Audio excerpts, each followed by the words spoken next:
उन दिनों तेनालीराम की आर्थिक स्थिति ठीक नहीं चल रही थी। विवश होकर उसे महाराज कृष्णदेव राय से कर्ज लेना पड़ा। कर्ज लेते समय उसने महाराज को वचन दिया कि वह शीघ्र कर्ज चुका देगा। दिन गुजरते गए, तेनालीराम की आर्थिक स्थिति कुछ बेहतर अवश्य हुई, किंतु इतनी नहीं कि वह महाराज का कर्ज उतार सके। वह कर्ज को लेकर परेशान रहने लगा। उस परेशानी के दो हल थे, एक कि वह किसी तरह महाराज का कर्ज उतार दे, दो किसी तरह उसे कर्ज से मुक्ति मिल जाए। दूसरा हल उसे ज्यादा उचित प्रतीत हो रहा था, लेकिन वह महाराज से कहे तो कहे कैसे कि वे उसका कर्ज माफ कर दें। बहुत सोच विचार कर उसने एक योजना बनाई और इस योजना में अपनी पत्नी को भी शामिल कर लिया। फिर एक दिन उसने अपनी पत्नी के माध्यम से महाराज को संदेश भिजवाया कि उसका स्वास्थ्य ठीक नहीं है, इसलिए वह कुछ दिन दरबार में उपस्थित नहीं हो पाएगा। संदेश भिजवाने के बाद उसने दरबार जाना बंद कर दिया। कई दिन बीत गए, तेनालीराम के दरबार न आने पर महाराज को चिंता हुई कि कहीं उसका स्वास्थ्य अधिक खराब तो नहीं हो गया,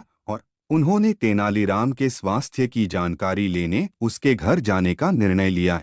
एक शाम महाराज तेनालीराम के घर पहुंच गए। पत्नी ने जब महाराज को देखा तो तेनालीराम को इशारा कर दिया और वह बिस्तर पर जाकर कंबल ओढ़कर लेट गया। महाराज तेनालीराम के पास गए और उसका हालचाल पूछने लगे। तेनालीराम तो कुछ न बोला, लेकिन पत्नी बोल पड़ी, महाराज, जब से आपसे कर्ज लिया है तब से परेशान रहते हैं। आपका कर्ज चुकाना तो चाहते हैं, लेकिन चुका नहीं पा रहे हैं। कर्ज के बोझ की चिंता इन्हें अंदर ही अंदर खाए जा रही है। इस कारण ये बीमार पड़ गए हैं। अरे, इतनी सी बात की इतनी चिंता करने की क्या आवश्यकता थी तेनालीराम? चलो मैं तू आवश्यकता थी तेनालीराम, चलो मैं तुम्हें कर्ज के बोझ से मुक्त करता हूँ। चिंता छोड़ो और स्वस्थ हो जाओ। तेनालीराम को सांत्वना देते हुए महाराज बोले। ये सुनना था कि तेनालीराम कंबल फेंक तुरंत उठ बैठा और मुस्कुराते हुए बोला, आपका बहुत बहुत धन्यवाद महाराज। तेनालीराम को स्वस्थ देख महाराज बहुत क्रोधित हुए